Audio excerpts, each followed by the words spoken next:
एक महत्त्वाची अपडेट. संताजी घोरपडे साखर कारखाना कथित गैरव्यवहार प्रकरणी मंत्री मुश्रीफ यांना क्लीन चिट मिळाली आहे. मंत्री हसन मुश्रीफ यांना हा मोठा दिलासा मिळालाय. कथित 40 कोटी रुपयांच्या आर्थिक अफरातफर प्रकरणी मुरगुड पोलीस ठाण्यात हा गुन्हा दाखल होता. क्लोजर रिपोर्ट दाखल केल्याची पोलिसांकडून माहिती प्राप्त झाली आहे. मुश्रीफ यांनी दाखल केलेली याचिका निकाली काढण्यात आली आहे. परमेश्वर महान आहे,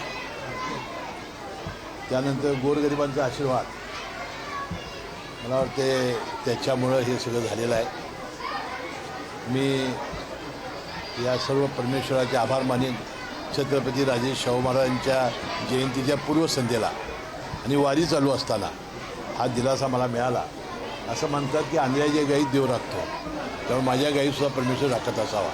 खरं तर आता जे कोण आरोपी असतील, जे कोण वेगवेगळ्या घोटाळ्यामध्ये असतील, मग ते राजकीय असून देत, अधिकारी असून देत, ह्या सगळ्यांना क्लीन चिट ही आता सरकार देत आहे. त्यामुळे त्यामध्ये वेगळं असण्याचं कारण नाही. फक्त यामध्ये किरीट सोमय्यांकडे पर्यंत ही बातमी पोहोचली की काय हा प्रश्न आहे, तो त्यांनी किरीट सोमय्यांनी स्पष्ट करावा.